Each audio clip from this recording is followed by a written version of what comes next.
Well, hey, everybody, your backup plan tribe today. I'm so excited to be here with all of you. And, if you are new here, welcome. Welcome to your backup plan tribe. Please like, share, and subscribe to our channel if you already haven't. And thank you for returning our wonderful Your Backup Plan tribe. So I interview real life people each and every day with their real life stories, and that today is not like any other day. It's a real life story with real life people, and I can't tell you how intriguing and motivating and inspiring Barbara is going to give us a run for our money today in our show. If you are new here, my name is Tina Ginn. And I am an emergency preparedness coach, a best-selling author, an app developer, a financial expert, and an app developer of Your Backup Plan app. And I'm located here in Vancouver, beautiful British Columbia, with the rain today. If you like the video, if you like our show today, please like, share, and subscribe, and share it with those that you love and care about. So that maybe there's some tips or tricks or something that Barb's going to give us today. And you can share that with your friends and family. Your Backup Plan app puts your life in one place in preparation of any unpredictable circumstance while taking the painful aftermath out of any tragedy. Yes, I'd like to say that the tragedy won't happen, but storms come our way each and every month, every day, every part of the year. You just don't know how many storms that you're going to have to manage. And believe me, Barbara, our special guest today, has managed many, many storms in her life. And I'd like to welcome Barb to our show today. Hi, Barbara. Hi, Tina. Welcome to your Backup Plan podcast, where we talk taboo. And Barbara Oxenham is our special guest today from New Jersey, and she says it's raining there too. So we're on the other parts of each other of the continent, but that's okay. It's still raining there, and it's still raining here. Pretty much like almost every day out of Seattle or Vancouver. But thank you, Barbara, for coming on today with your special story that I feel very privileged and been given the opportunity to share it with our listeners today. Thank you for having me on. Oh, you're welcome. So, Barbara, can you explain? I don't see you, though. Oh, you don't? Oh, shoot. Oh, there you are. Can you see me? No. No. Mm-mm. Should I click on something? No. You should see me. I can hear you and everything. Yeah, I don't. I just see the commercial and my face like frozen there. Oh, maybe it's the internet or something. It should come back to you. You're okay. You're okay. You're live. I am. Hi, people. Yeah. So, Barbara, your journey started when? You got married in what year? 1979. Cool. And you had a daughter and then you had a son, did you?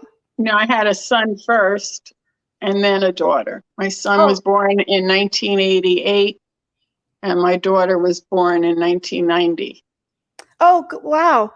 And so what changed? Was it the later years, the teenage years, or the 20s, or what kind of happened? Tell us your story. Well, everything was fine. They did wonderful all through school, all through high school. When my daughter was 16, her last year of high school, she came to me and she said, "Mommy, I feel sad too much. I think I need help." And, I knew she had some anxiety here and there, but I was like, oh, teenage moods or whatever. She didn't seem bad. And when she said that, it just struck me. Like, I didn't even have any idea she was sad. So she just pretty much kept to herself. And when she said that to me, I took her to the doctor, and they had put her on Wellbutrin. And she was only on it for 6 months. She did well. She was real happy on it. She felt good, and they weaned her off, and she was fine. And nothing happened again until she was like 22 is when she started really spiraling down again. And my son, he had anxiety and depression. I think that all started more so, at college. And it wasn't a big deal. He didn't complain that much about it, but he became addicted to opioids from a roommate. And In his after 20s? that, excuse me? Was he in his 20s then? Yes, he was. They were both in their 20s. He was 20 when he started with the opioids. And then, could you tell that he was doing drugs? Well, he was at college. He was living at college then. So, I noticed he was moodier and things like that. But, there was just incidences that happened with things being stolen or whatever. And that's how we found out about that more so. I don't want to say names, but, he stole from one of his friends, and we found out about it through that, and then he admitted to it. And then we got him help, and he was on Suboxone, and he was on that for years, on and off, on and off. They both had a lot of help. They were in rehabs. They had outpatient groups. They had private doctors, private social workers. Sorry, workers. Yeah. Not socialists, social workers.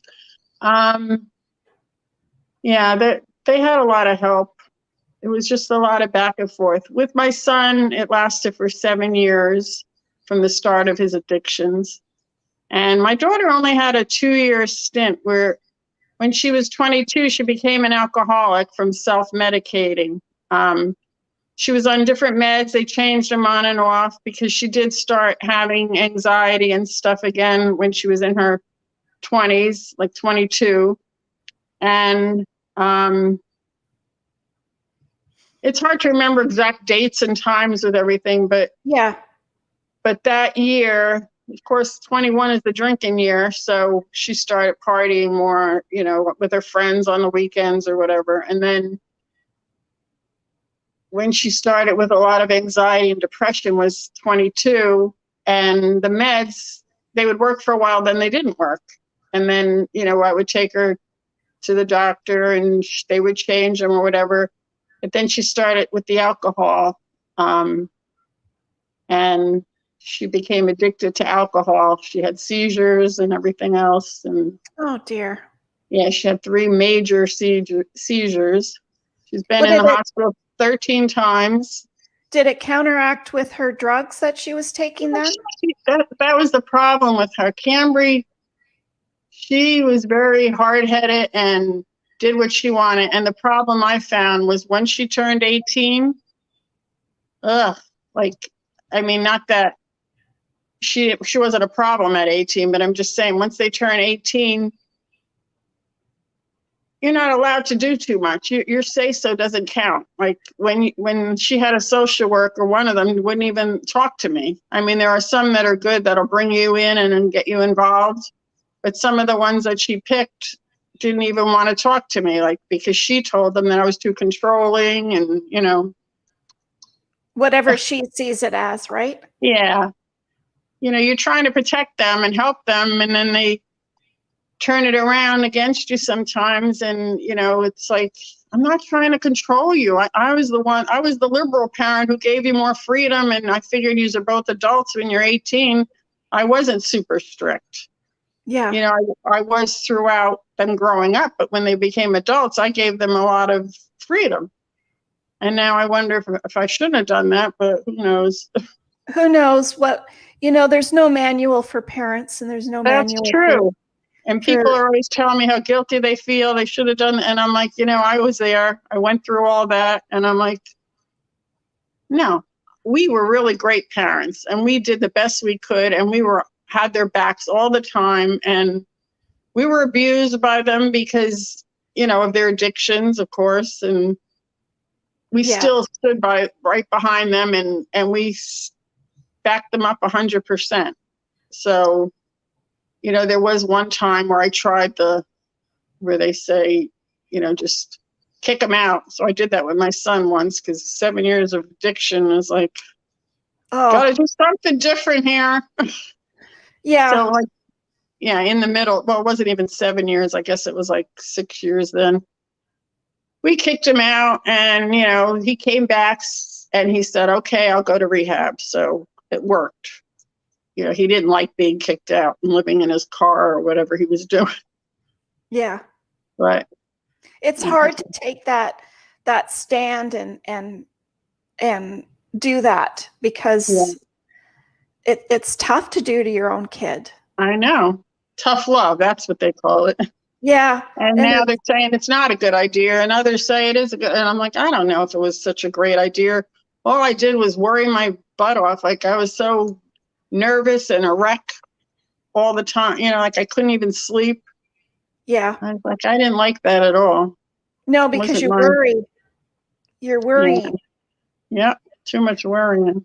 So what would you suggest to parents then, when before anything happens? We're not at that stage yet in your story where anything's occurred, but during all these years, what is the answer? What is the answer for that?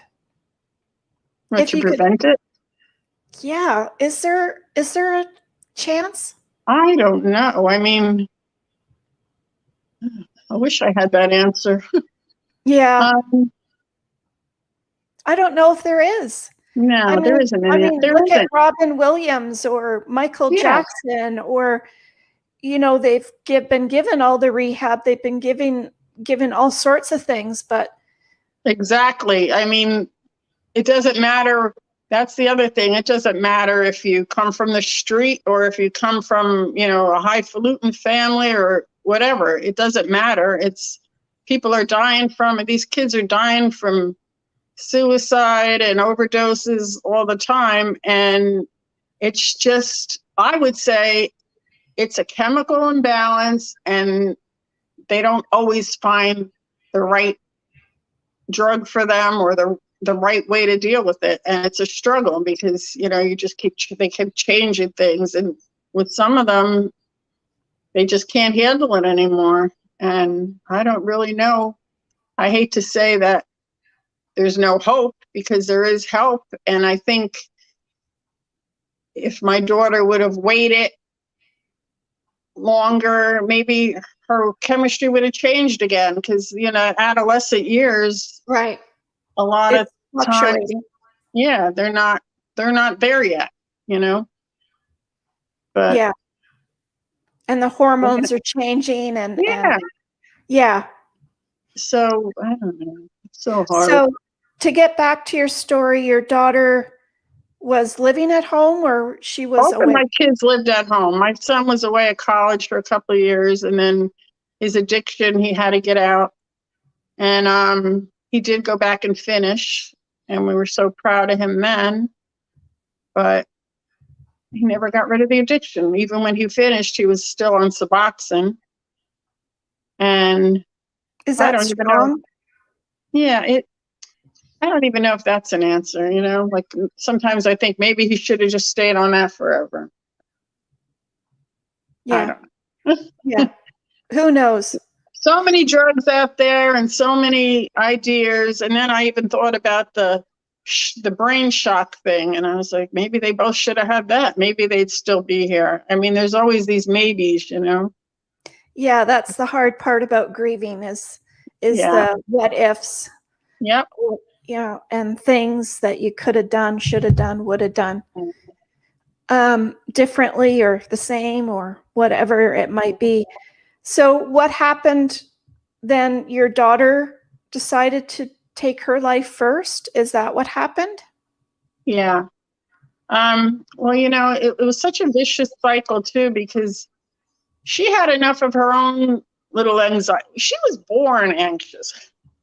Yeah. I always say that because I remember taking her wherever I took her, she would cry her head off as an infant. As soon as I brought her home or cuddled her, she would be fine. It was like she just wanted me, and she didn't want people. She didn't want crowds. It made her anxious. And I always said that she always had that kind of personality where she would rather be home cuddly, like she wasn't.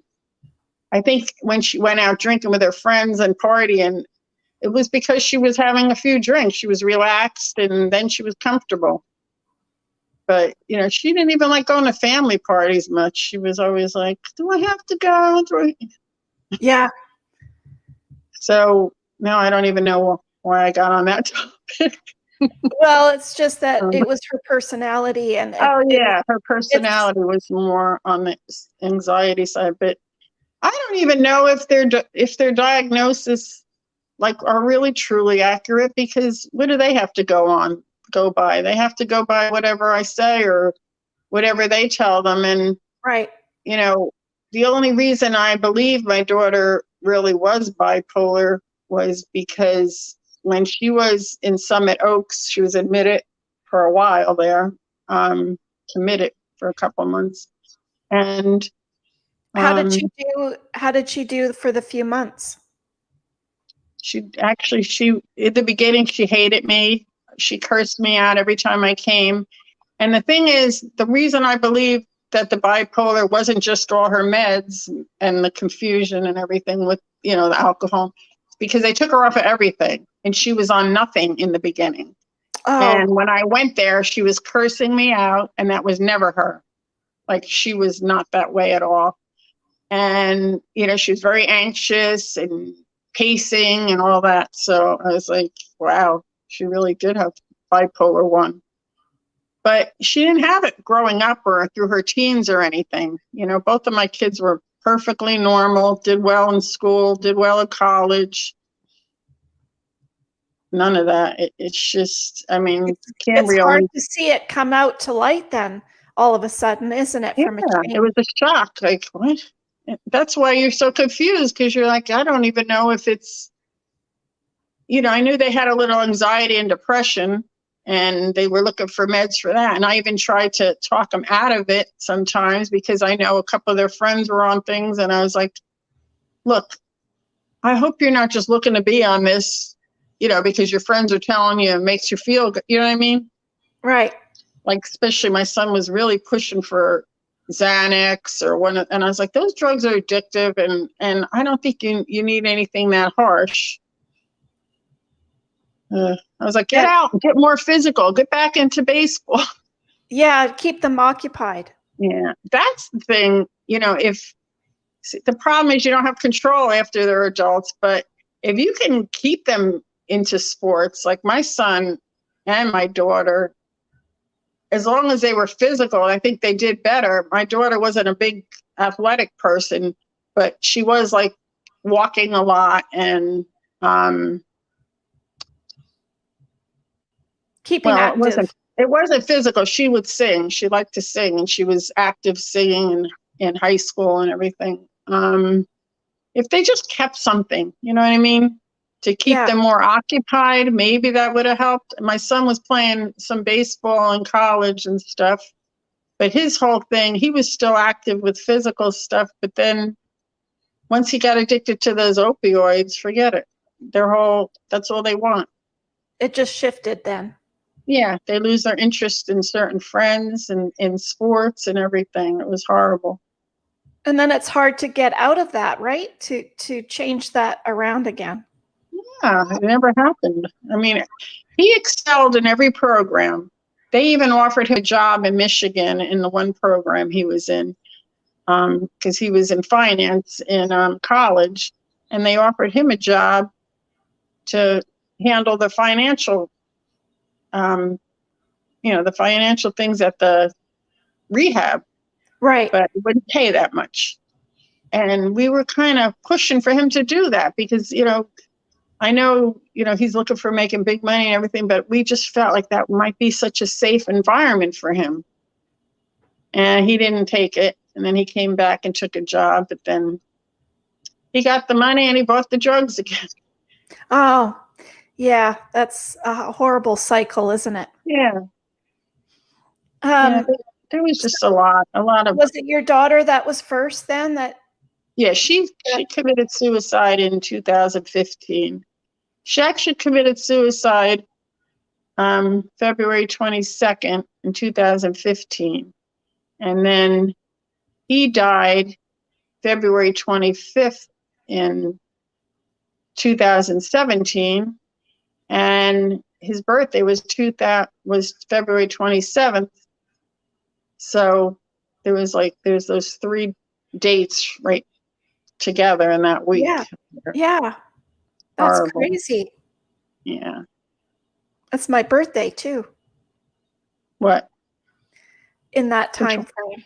Well, can't say happy birthday. So your son was a Pisces. Yeah. Yep. Wow. Overdose is overtaking COVID right now with deaths in Vancouver area. It's not a light topic. It's something that I don't know what the answer is because it's not all homeless people that are the problems. It's definitely a mixture of real people and their real life every day, and something happens. I don't know what's going on. Sometimes I think, is it something in the food? Why is their chemistry all screwed up? Yeah. Is it, the news, the world, everybody's problems? They're hearing too much. Is it the social media? Yeah. I don't know. It's just so different. Did you get a phone call about your daughter then, or We found her. Oh dear, I'm sorry in her bedroom. Oh geez. We were at a christening. That's another story. We had a christening to go to. She didn't want to go. My son didn't want to go. So we decided, she was doing pretty good. He was doing all right. But a few days before that, she relapsed with the alcohol. And I slept with her that night, and she was sick as a dog, throwing up. She didn't want to go back to the hospital. I held her, we talked, and I was like, all right, you had one little slip up, now get back on the horse. And we talked, and she seemed to be all right. And then I guess her boyfriend broke up with her because of the incident, because she snuck alcohol from his house, from his mom's liquor cabinet or whatever, and she wasn't supposed to drink at all, and he knew that. So she was embarrassed and upset, and I guess he said, I can't have this or whatever, and it just upset her. And then when I went to leave for the christening, I thought she was doing all right, and then when I went to leave for the christening, she was crying a little bit, and I says, Camber, you want me to stay home with you? And she says, no, Mommy, I'll be all right. And she stopped crying. And then I said, well, Bryant is home. He was off the heroin then, I thought. Yeah, he was home from rehab. He just got home in December, and he was doing well. So I said, well, Bryant, we'll check in on you, and, I'll call you and all that. And okay, Mama, no, you go. I said, you sure you don't want me to stay home? No, you go. You and Daddy need a day out. You go, have a good time. So we went, and my son went and got heroin, and he wasn't there when she did that. And he came home, and I called him, and he wasn't answering. And then he finally did, and he said, oh, she's all right. She was outside having a cigarette. So I was angry because when I got home, I saw that he was high, and I was like, Bryant, what are you doing? He's like, no. And I was like, oh boy, I can't believe this. I asked you to watch her. I was like, what are you doing reusing? I was so upset. Yeah. And then, I ran into her room. Her room was locked. We had to get this little key, like those little skinny keys to open the door because it wasn't a regular lock, when they have the hole. And Yeah. so it takes a while to get that open. And she was slumped over my laptop. And then, Oh, take it from there. I did CPR and all that. And it was too late. I knew it was too late. I was a nurse for 20 years. So, but, I tried, and that's all in her story. I wrote her book, Camry's oh, story. I don't want to, that's nice. go through the whole story here, but Are you going to publish the book? the book is out. It's Oh, on awesome. Kindle. Okay. Well, I should Yeah. send me the link and I'll put it down below in the description box for everyone. Oh, okay. It's on it's just on Amazon Kindle. It's only an ebook. Okay. It's only 83 pages, but it's intense. Okay. No, that'd be awesome. Yeah, I I'm think not an official, well, I am an author now, but I'm not, like, that wasn't my thing. I never really wrote. I think my daughter had me write it because she was a writer. She was always writing. She was really good at it in school. They said she should further it, and I don't know, I just wrote it.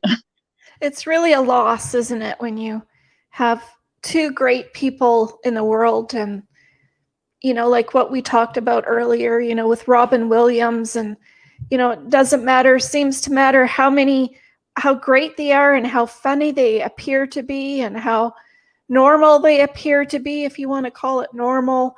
And how many times they go to rehab and how many times they go to the doctors, and just nothing ever seems to really work. Yeah, some people, nothing does work. No. All I can do is say, whoever's out there listening, and if you have thoughts of it, please just don't do it. You have to have the force and the strength within you to not do it, and to just get more physical. I mean, really, physical activity helps so much with your endorphins. I lost 2 kids, and I'm happy a lot of times because of that, because it keeps me going. And I just, I also oil paint. I do all kinds of things just to keep my mind active and to keep me up. Because, Right. it's a choice to put yourself down there. I could fall into that slump, but I don't want to be there. And when I do, I have my moments where I cry, and, some days I feel like I'm going out of my mind, but I push myself out of it. And I think my kids help push me out of it too. Yeah. I know it sounds strange, but, they constantly give me signs, and we telepathically communicate. I'm spiritual that way. And, they'll answer me through cardinals. I'll be laying in bed and I'll say, I'm going to do this or do that. I'll talk to them, and all of a sudden the cardinals will chirp real loud. So I get answers from them. And sometimes it's just something in my head, or something will pop on my phone, or, whatever. It's just strange. Even driving, sometimes I'll get a song that'll come on, and it will have a word in it that will answer what I was asking them. Right. What was in your head, and it comes up. Yeah, it just, they connect a lot. Yeah, that's nice. That makes you feel more comfortable knowing Right. that they're still around. Yeah, because energy doesn't die, and some people believe that and some don't, but it's true. Yeah. I see it with the 2 of them. They're physically not here. I don't see them. I don't hear their voices, but I do in dreams sometimes. They'll talk to me, and a lot of signs. That's awesome. That helps tremendously. Yeah. Birds are the transporter of messages from the Definitely. universe. So Definitely. And butterflies. My daughter hated butterflies, so I don't even look at one of them for her. But my mom comes to me as a white butterfly a lot. And then when there's 2 white ones fluttering around each other, I say it's my mom and my dad. Aw, That's I just so feel it, you know? yeah. Yeah. Well, they say they're out in the garden, they're all around us all the time, but we're just sometimes not aware of it if you don't open yourself up to having them there. Yeah. Is what I understand, anyways. But so, what would you suggest as a parent? You know, we haven't talked about your husband, Peter, an ex-military Yahoo, military Yahoo. Um, I'm a military brat. Lived my long life of that as well. You know, nothing prepares us for your life that's changed in a blink of an eye, basically. How did your son overcome this now? This is that what kind of put him over the edge as well, finding he was supposed to be looking after her and he didn't? He, actually, his last rehab was in Princeton, and he was a partial hospitalization. He was in a partial hospitalization program, and they would pick him up, drop him off. He was there all day.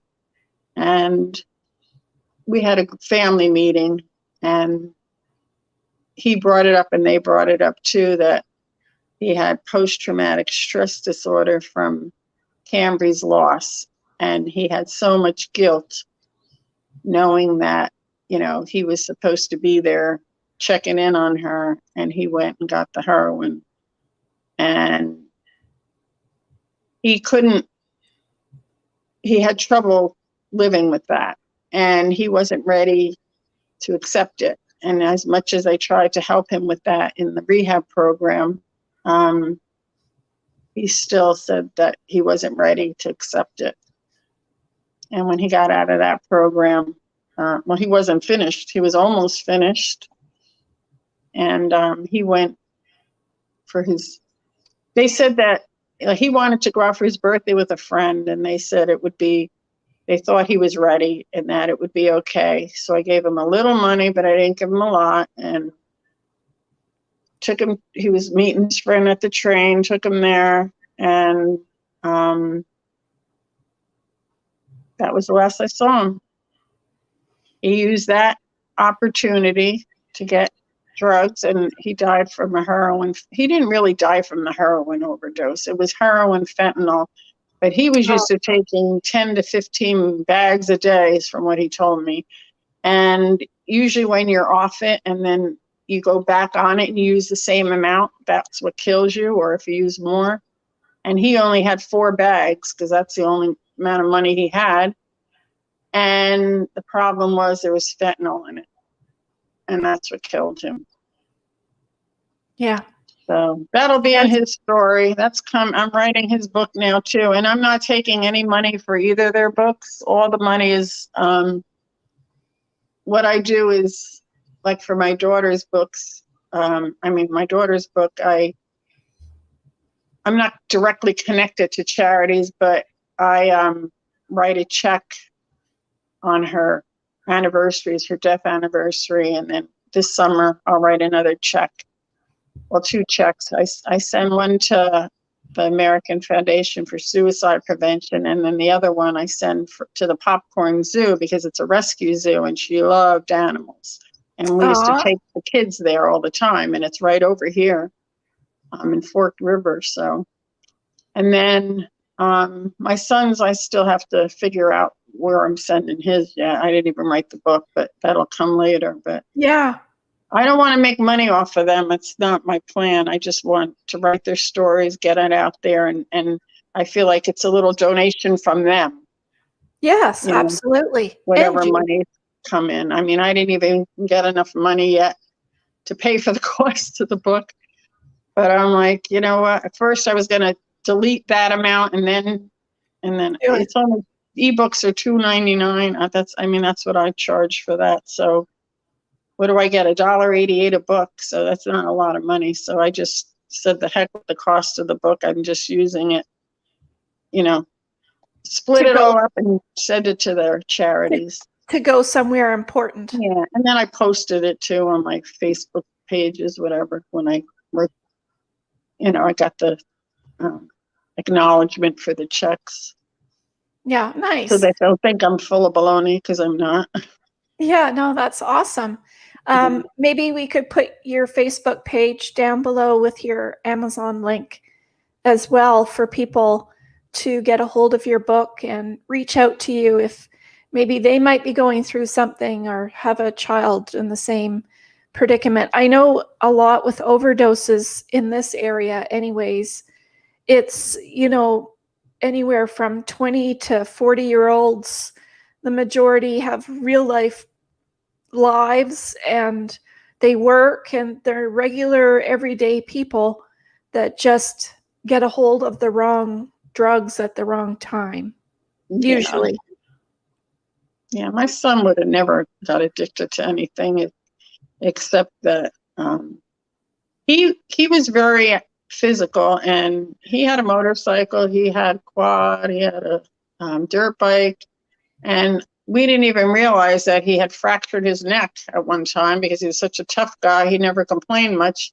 But when he was starting to have a lot of problems with his neck, we took him to the chiropractor, and he x-rayed him, and he said, he had neck fractures before. His neck is all fused. And I Wow. always thought he walked so tall, like he's always got his head up. I didn't even realize that they were from fractures that healed and fused together. Wow. But in college, I guess, you're always sitting looking down at your books or whatever, or on the computer. His neck was bothering him, his back was bothering him, and his buddy, I don't want to say names or anything, it wasn't his best friend, it was just one of his roommates, had said, Try I'm this. on this medication, here, maybe this will help you. So I guess he was trying to help him, but in the long run, he got addicted to it. Yeah, as a lot of people do. Yeah. It's very easy to get addicted to drugs and alcohol in any shape or form, whether it's medical or not. Yeah. I talk about that all the time, and it's really the easy route to go. It's tougher to stand strong and deal with issues in life, I guess, so to speak. What would you have, with how did you and Peter deal with it differently or the same, would you say? Or is a female and a male the same? I think we did really well together with it because, we didn't fight or argue or blame each other for anything. We just cried and held each other, and we Dealt with went it. for walks and talked. And, I made him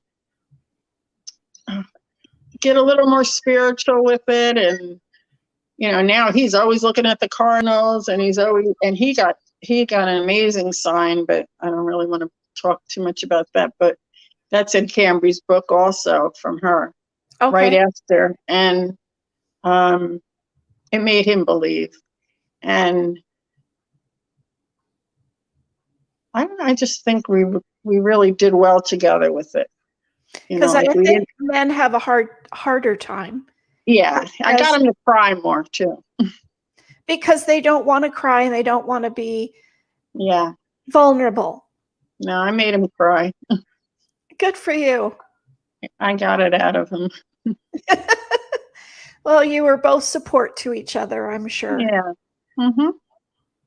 And I guess that's key too. Otherwise, people could go directly opposite directions as well with something as tragic as what you've gone through. Yeah, I heard, a lot of people have split up after they lost their kids. Yes. But that wasn't our case. We totally did not blame each other for anything. That's awesome. Yeah. So what kinds of things would you suggest to people, because I guess, like you said, sports is great. Music is wonderful. Having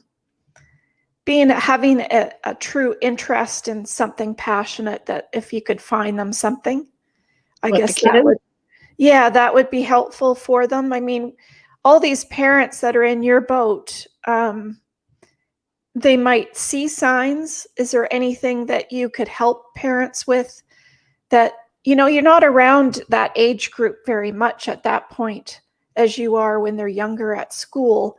So it's hard to keep to see if there's something that is going to occur or if they're not going down the right path. Well, the other thing is you can only go as far as your money can go too, but I found some of the programs that were free were just as good as some of the ones that we had to pay for. So, you just have to,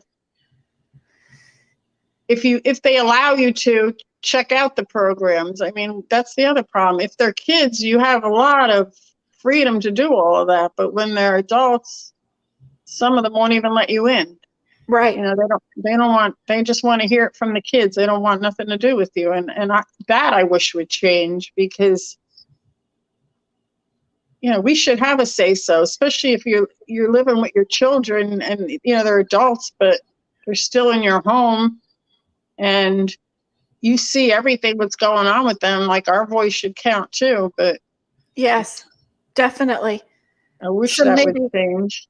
So maybe stand up more as a parent to make sure and ensure that happens, because otherwise I fought like crazy with everyone. I even pushed the door down at one of her psychiatrists. I just shoved open the door because I had to tell them that she was drinking that day. Like, right then she was had alcohol in her, because she would lie and, hide everything. Yeah. And I didn't know if he would notice, because she was really good at covering it up. The smell, she had it all down pat. It's like pretending not to smoke so you can hide the smell. Yeah. So, I mean, maybe that wasn't the ideal way to deal with it, but I tried. I mean, I fought like a mama lioness for sure. Yeah. Yeah. And it's probably the hardest part is going through the what do they call it? The bureaucracy. Yeah. And then they treat you like you're a control freak. Well, hello.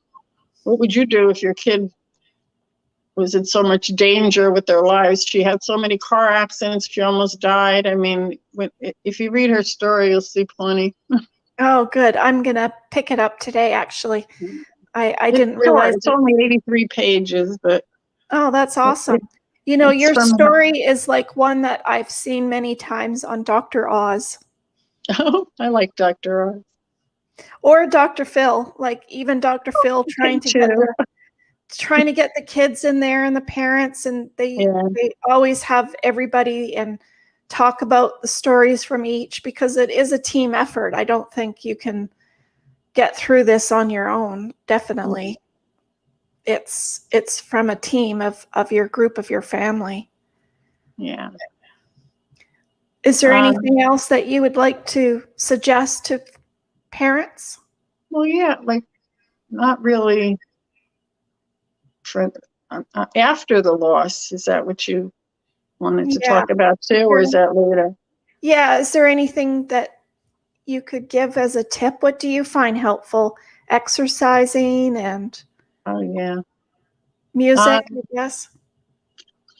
I find my little morning ritual to be really helpful. Like, every morning I have coffee with them, and I have their urns here, but you don't have to have an urn.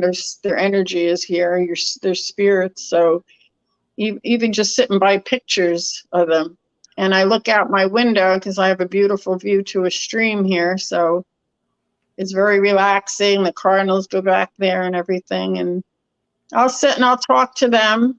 And, sometimes they'll give me things in my head back, like answers, not like you hear their voice. It's not like that at all. It's just the thought will come in your head and you'll know it was from them. Yeah. And then, or I'll say, all right, where's the cardinal, Bryant? Where are you? And a lot of times, there it is. It'll pop right up. And then, I'll say, now it's your turn, Cam. And it might not happen right away, but it could happen like within the hour. If I leave and then I come back, sometimes I look and there comes the cardinal. And I was like, there you are. You must have been busy. But, they have no concept of time. they're just energy now. They don't really have a concept of time. So things, sometimes a sign might not be right there. Sometimes it is. But anyway, the thing with the spirituality, and that's my morning thing. I have coffee with them, and that's like our special time. That gets me out of bed and gets me happy about getting out of bed. That's And awesome. then, yeah, and then I always do stretches, and I sock skate. That's my other thing. What is that? I put those fuzzy kind of socks on, those comfy, like slippery kind of socks without anything on the bottom. They're just fluffy. Yeah. I don't know what to call them. Soft and fluffy. Yeah, those fun socks.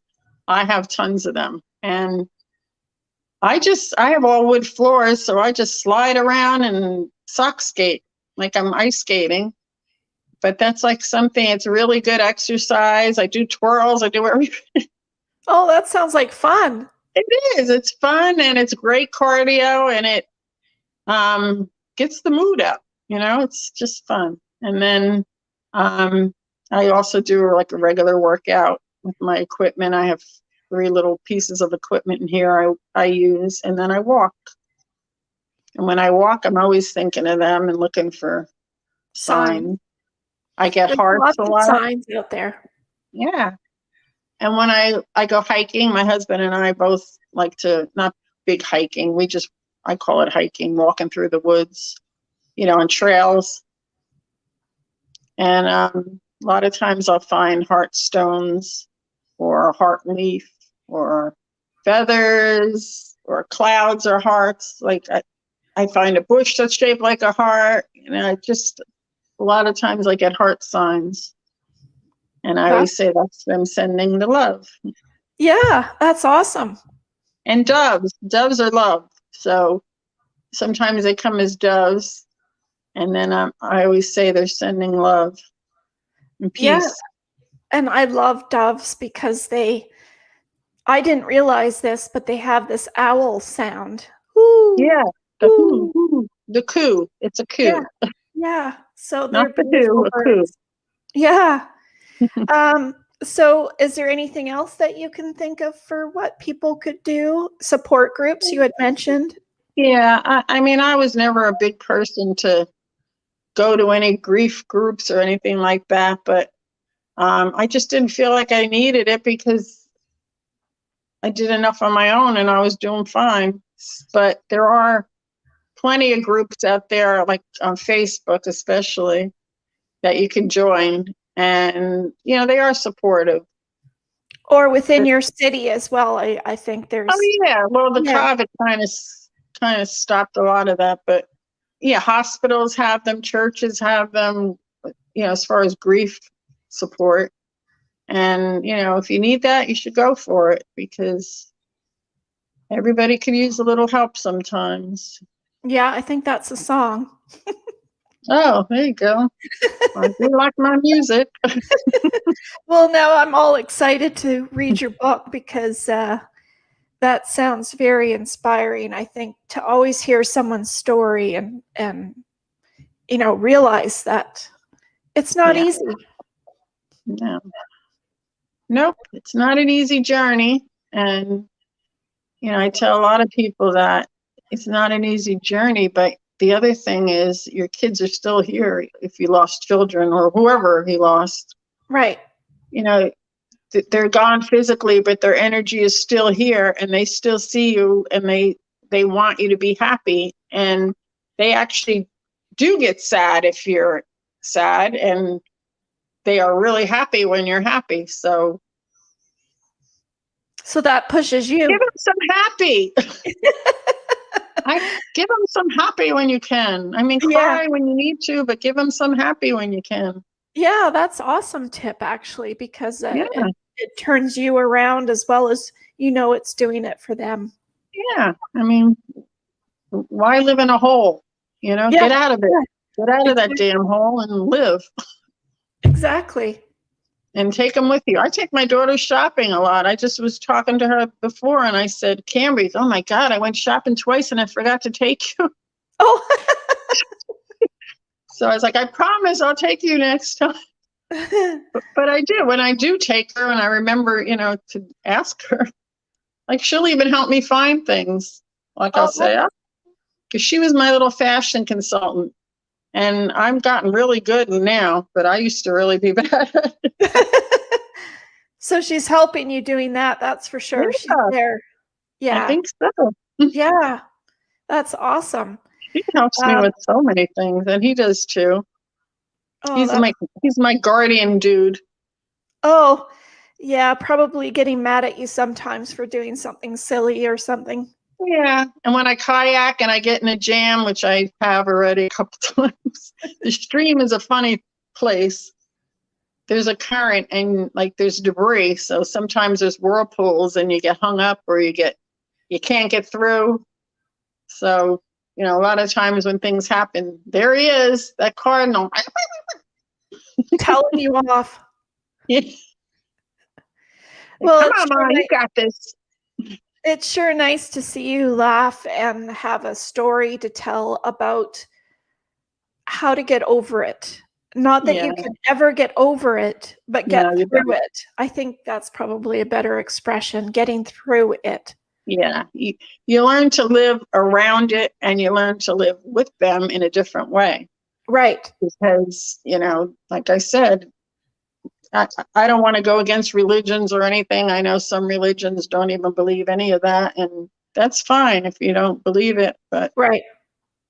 Just from my own experience, I definitely believe it, and their energy is definitely here, and I feel it. And that's all that matters.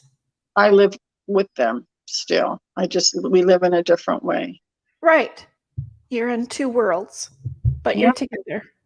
Yeah, and I do climb. I climb the stairway to heaven, because I get so spiritual sometimes where I'm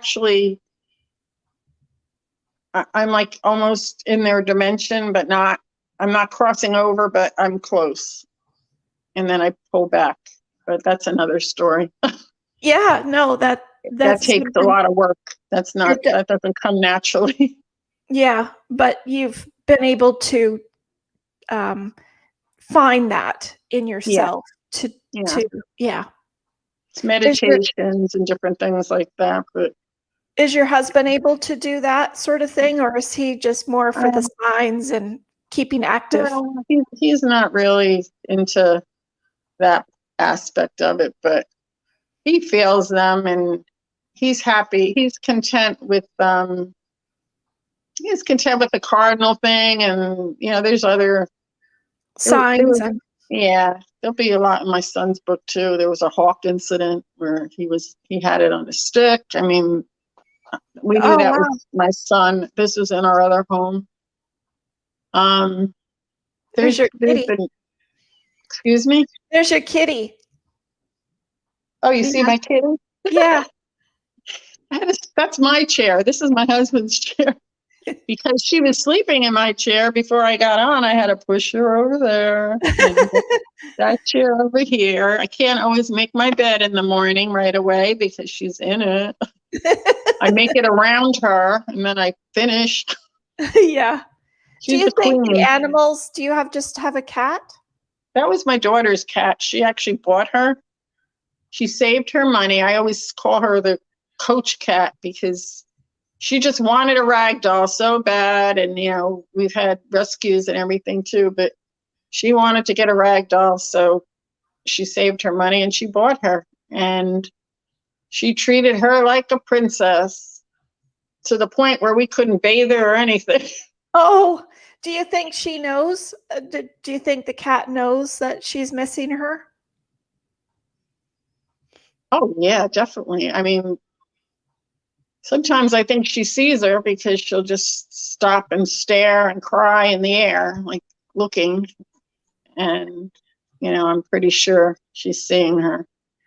But cats are very spiritual.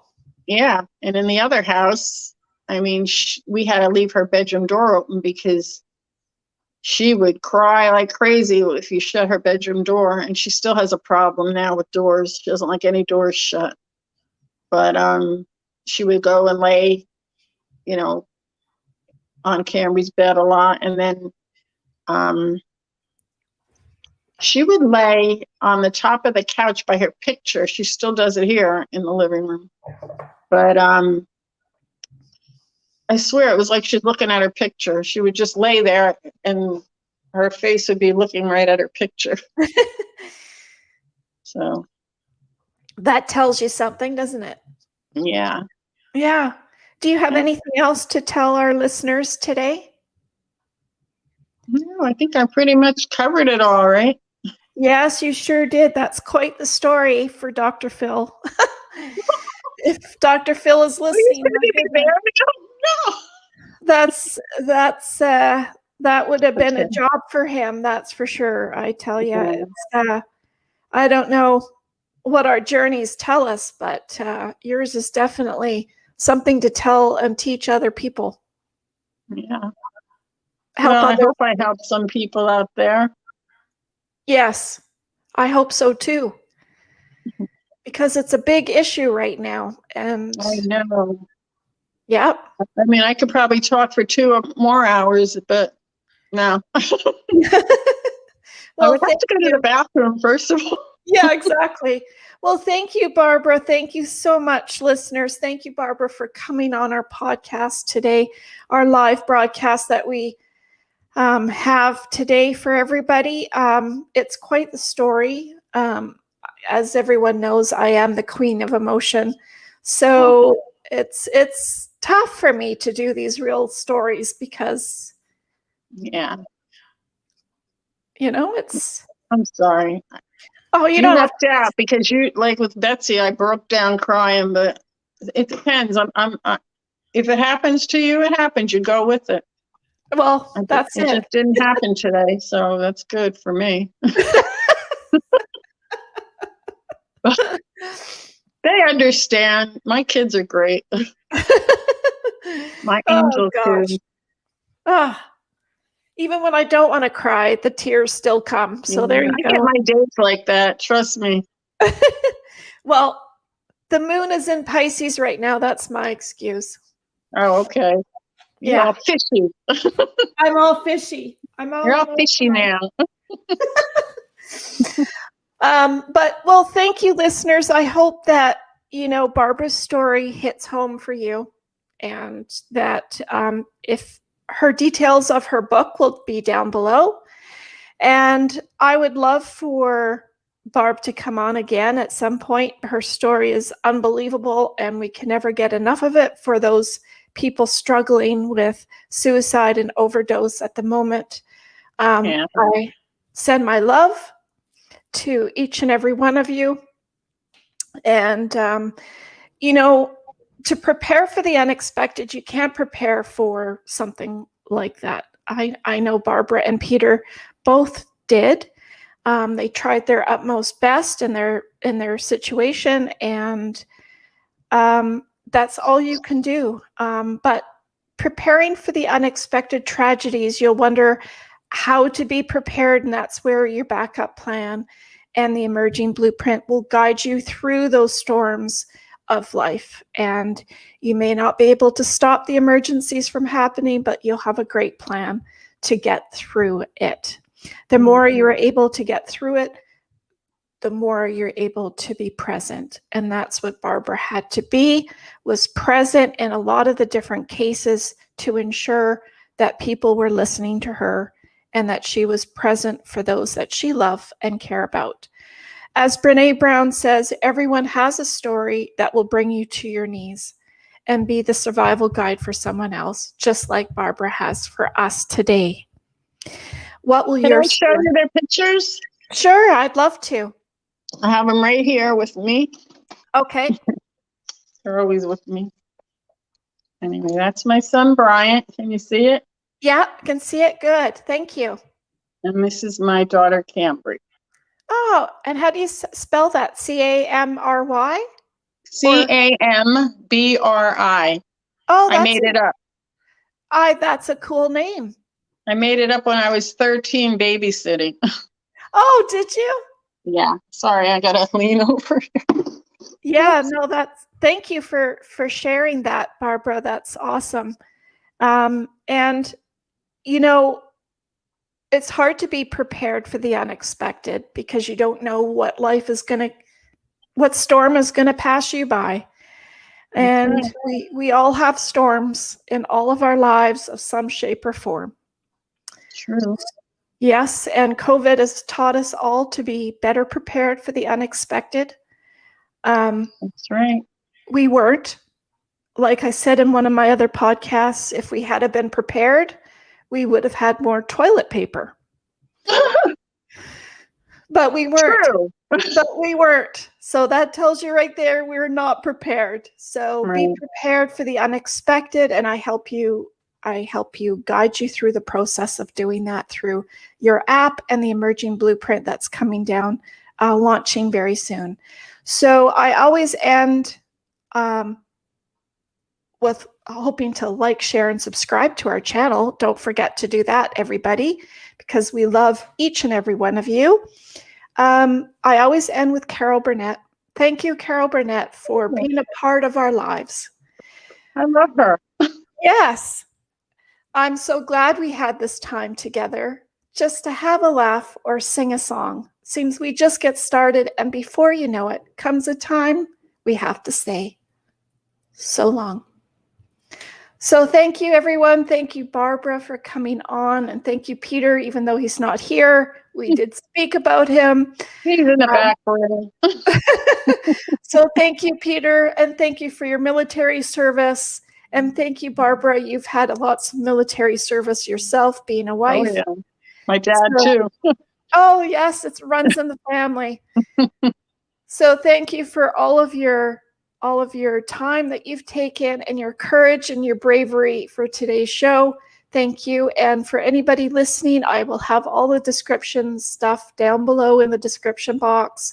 Take a look at Barbara's book, her story.